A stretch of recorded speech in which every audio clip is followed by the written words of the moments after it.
Hey friend, Kris Krohn, and I'm back with another no money down real estate strategy. I'm actually joined today by my good friend Jerry, and what Jerry Norton is going to do is he's going to be sharing with you his favorite strategy for flipping real estate without needing a single penny.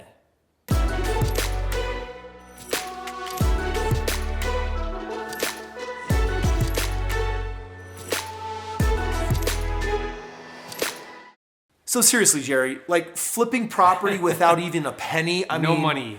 This whole no money down. Like, let's listen. I just want to squash it for a moment because there's so many people that are like, well, it's no money down real estate, and then you get the house under contract, and then guess what? Every seller wants. They want to know that you're serious. So they don't just want a piece of paper that says, oh, you have me under contract. What they really want is just a little bit of skin in the game, and they call it earnest money, which means you're earnest and serious about doing this, and you've deposited some money, not with the seller, but they put it in escrow, right? There's the brokerage is holding it saying, well, when the house goes through, you'll get it, but guess what?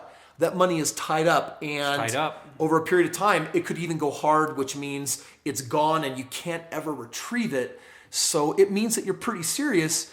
Often on a real estate deal, earnest money can be $500, it can be $1,000, it can be $5,000. Aren't they going to have to at least come out of the pocket with the earnest money? Well, that's the big concern. And sometimes these sellers, to get that really good deal, like you said, they may want a couple grand, $2,500, sometimes $5,000. And if you're not willing to say, yeah, I'll put down that earnest money, then they're not real interested in your contract. They'll say, I'll get a contract with someone else that's willing to put a little bit of money down.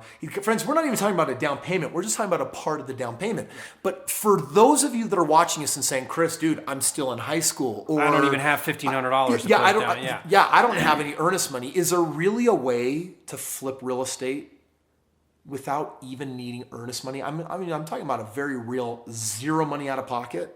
So we want a ninja strategy for this? Dude, we want a ninja strategy for this. And guys, I'm going to tell you right now, Jerry just shared with me moments before what it is, and I'm still reeling like, oh my gosh, I wish I had known that years ago because I would have freaking used that every single time. So, dude, break it down for us. So one of the things on your contract that is very standard, very common, is to have what we call due diligence. Now, it's important that you know what that means. It means that there's this small window, usually a couple days, could be 3 days, 5 days, 7 days, 10 days, but it's this window of time where you can make sure that everything's working out on your deal before your contract goes hard, right? Before your earnest money becomes hard or non-refundable.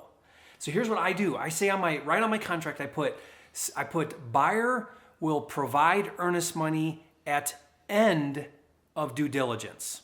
So let's just say that I've got a 5-day due diligence. And let's say it's a $2,500 earnest money fee that I've agreed to pay. I don't actually have to provide that to the escrow company that's going to hold it, cash it and hold it until after my 5-day window. Now, this is huge. Think about this. This is actually really big because when you learn more about real estate, there's usually 3 or 4 specific deadlines between the time you get it under contract to the time you purchase it. And there's a deadline for having time to do an inspection, and it might be 14 days, and then you get to come back and say, hey, I did an inspection, and we found that this was These wrong, issues. this is wrong, and we want you to correct them or lower the price or do something. So there's one for inspections, there's one for due diligence, and there's one for your lending pre-qualification, financing. So a standard 30 or 45-day contract is kind of built in with these outs. And due diligence is the first one, and it's one of the most important.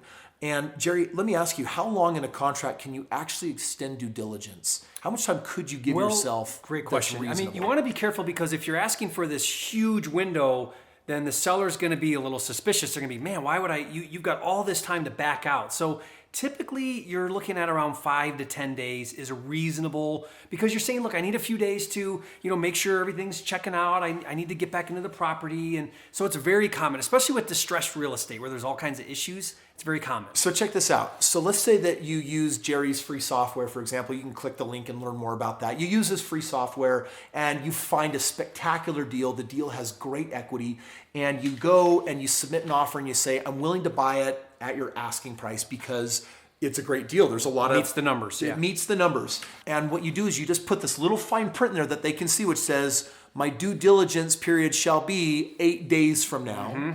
What you've done then is you've basically said, hey, this guy wants $500 of earnest money or $1,000 or $2,500, but I bought myself 8 days.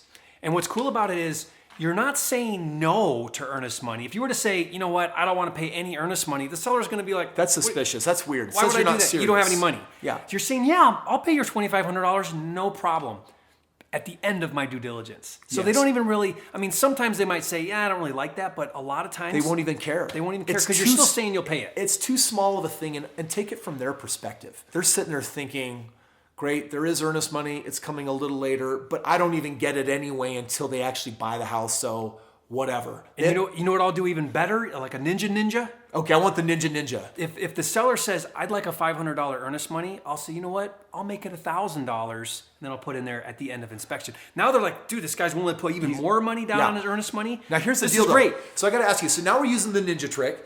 I used your free software. I found a killer deal, and I bought myself a week, 7 days, 10 days, 5 days, and now I'm thinking, awesome. Now what? I have a sick deal. But the clock is ticking Yeah. and the fuse is short. I've got a week. Yeah. Like, what do I do, right? Yeah, we're not saying go deliver pizzas to get your earnest money. That's a really... Because you're right. You know, the earnest money is still due. It's now due in 7 days or whatever. So what are you going to do in the meantime? Well, here's what's cool. If you're wholesaling and you now have that 7 days, I found that if I can't find a buyer for my deal in a couple days, I probably don't have a deal. Yeah, yeah. You know what I mean? Like, you're going to put your deal out there and people are going to say, yeah, I want it or I don't want it, right? Like, it doesn't take that much time.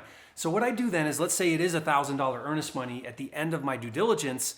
When I find my cash buyer, guess what I'm asking him to pay right now today to get the contract? He's got to pay your earnest money. $1,000 earnest money. Yeah. So I take his money, fund my earnest money. So you don't even have to give it to him. As long as you have a signed contract and you get paid the earnest money, you just pass it right on. That's right. Wow. Yeah. In fact, you should never wholesale a deal to a cash buyer unless you're getting earnest money from them, right? Just like the seller wants from you, you get that from your cash buyer. It commits them to the deal. And so you want it to at least be the amount that you agreed upon on your contract with the seller. So friends, check it out. You have learned today an authentic, real, no money down strategy. And I also want to tell you that you might be thinking, well, dude, this is great. You say there's this software, you can get me a deal, but then, how do I actually do the deal? We also already shot another video already for you guys. Wait for it. It might already be out. Might be linked to this video that's already going to tell you how do you actually go and find buyers. There's some ninja strategies on the cash buyers and how you find them. So friends, it's all part of a system, and the system works. Anytime I go into a new area that is unfamiliar to me, I don't read books and watch videos and then launch. I find a mentor. And the reason why I got Jerry here is because I think he's going to be the perfect mentor for you, just like he's been for me in the flipping arena. All you really got to do, if you're really ready to start making money in real estate and you're interested in flipping paper and doing this model and not needing money, click the link in the description. There's a web training you need to sign up for. It's free. The software that Jerry gives you is free, and it'll share with you exactly how his system works. From there, you get to actually get started, get going in the game of making money in real estate.